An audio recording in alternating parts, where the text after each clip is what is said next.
The Constitution does not authorize the Congress to regulate the state governments. Nevertheless, in the piece of health care legislation that the president signed, the Congress has told state governments that they must modify their regulation of certain areas of health care. They must surrender their regulation of other areas of health care, and they must spend taxpayer-generated dollars in ways that Congress wants it done, whether the states want it done or not. That's called commandeering the state legislature. That's the Congress taking away the discretion of the legislature with respect to regulation and spending tax dollars. That's prohibited in a couple of recent Supreme Court cases. The Supreme Court has ruled that in areas of human behavior that are not delegated to the Congress in the Constitution and that have been traditionally regulated by the states, the Congress can't simply move in. And the states for over 230 years have had exclusive regulation over the delivery of health care. The states license hospitals. The states regulate the sales of medication. The states license health care providers, whether they're doctors, nurses, or pharmacists. The feds have nothing to do with it until now. The Congress can't simply wake up one day and decide that it wants to regulate this area. This is why I have predicted, and many have joined me, that the Supreme Court will invalidate major portions of what the president just signed into law.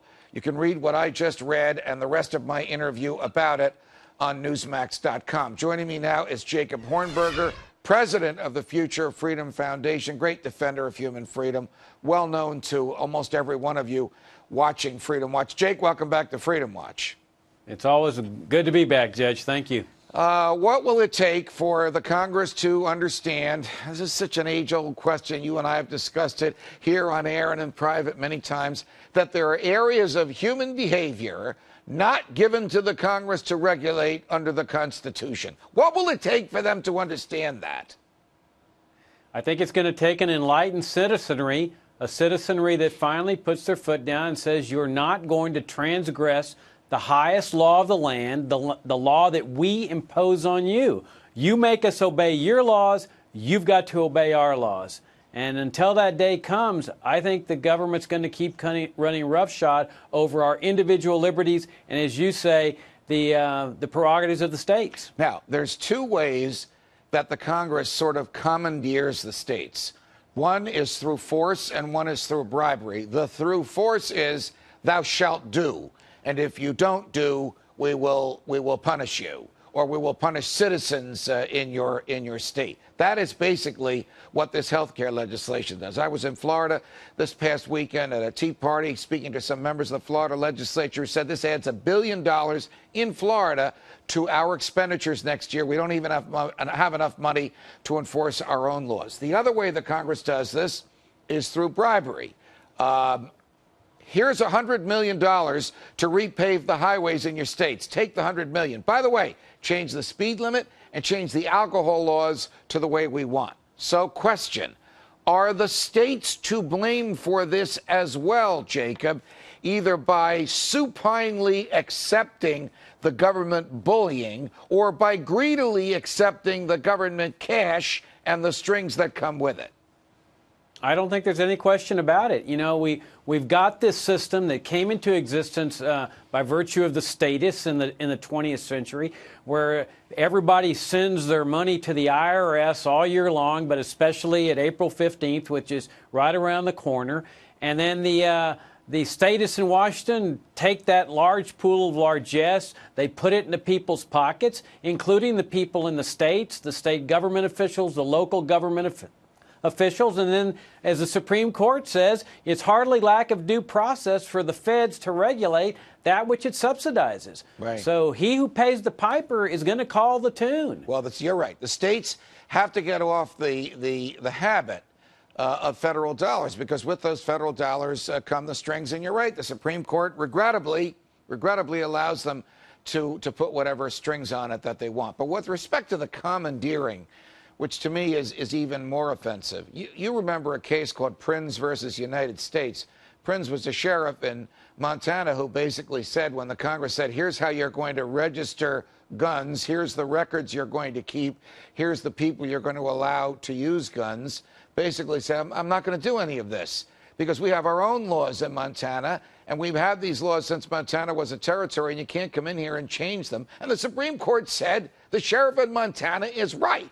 Other sheriffs, including Sheriff Mack in Arizona, joined in with this litigation, but it basically threw out portions of the Brady gun law because it purported to regulate an area reserved for the states. Question: do you think that the Supreme Court, as it is presently constituted, will invalidate that portion of Obamacare which commandeers the state legislatures, which forces them to tax, spend, and regulate in areas of human behavior that have been exclusively for the states to regulate since they were states? Well, clearly they should, but you know, I think the whole thing's up for grabs given the makeup of this court and most of the court during most of our lifetimes. I mean, they've taken this interstate commerce clause and they've used that to justify virtually every single intervention of the federal government into the state affairs. I mean, even to the point where you can't even grow your own food on your own property without being regulated by the federal government. So I think they should declare it unconstitutional. I mean, to me, it boggles the mind, Judge, that the federal government actually claims the authority to force every single person to buy private insurance from a corporation, an insurance company, when that person very well may say, I don't want to pay the money for that insurance. All right, that boggles my mind. This is a different constitutional issue. It boggles my mind as well. I don't think the federal government could make you buy health insurance any more than it could make you wear shoes or make you buy a gun. Now, it's a lot better to wear shoes, certainly in public and in the city, than it is not to wear them. But you have the choice to do it yourself. It's a lot safer if you own a gun, but the federal government couldn't force you to buy one. How could it possibly, under the Constitution, given its 17 limited, discrete, unique, delegated powers, force you to buy anything? How could the courts let the federal government get away with this? And if it does, won't they force us to buy shoes and other things that they think we should have? If they get away with this one, then there really isn't any limit to what the federal government can do to control the American people. And I think it's important also to point out, Judge, the roots of this whole health care crisis, which the statists are blaming on freedom and free enterprise, which is what they always do, has its roots in Medicare and Medicaid, what the liberal par excellence Lyndon Johnson did in 1965. All that so-called free health care placed such a demand on the demand side of healthcare that prices have soared ever since. And instead of repealing that socialist program, which is what they should do to solve this crisis, they turn to intervention after intervention after intervention. And we haven't seen the end of it because the next crisis is around the corner, and that's when they're going to start calling for the Cuban type of healthcare socialism, total government takeover of the insurance industry as well as the healthcare industry. You mentioned, Jake, the Interstate Commerce Clause, and you mentioned growing in your backyard. We were just chatting with former New Mexico Governor Gary Johnson about legalizing marijuana. There is a very recent Supreme Court opinion called Raich against Gonzalez. Gonzalez is Alberto Gonzalez, the Attorney General of the United States at the time. And Angel Raich is a person who's growing some marijuana for her own personal use in her backyard, pursuant to a license given to her by the state of California and a prescription given to her by a California California licensed doctor. All of this authorized under the state of California. The feds came in.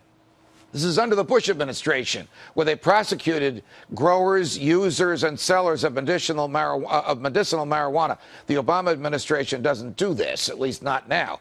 The Bush administration prosecuted Angel. The conviction was affirmed by the Supreme Court, so that what was in her backyard and went to her house was declared interstate commerce. And obviously, it was never moved from one state to another, and there was no commercial activity since she grew it and used it on her own. In his dissent, Justice Thomas said, under the theory of the majority in this case, the Supreme Court could regulate Tupperware parties. Excuse me, the Congress could regulate Tupperware parties if it wanted to.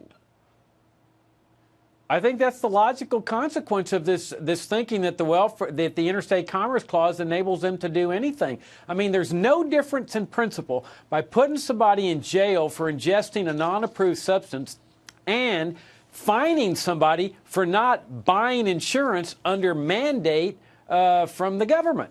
I mean, both concepts are a violation of individual liberty. And until the American people understand that concept of protecting rights as a matter of principle, I think we're going to continue going down this road to statism and all that statism brings, Judge. Jacob Hornberger, it's always a pleasure. Thanks for joining us. Thank you, Judge. Nice to be back.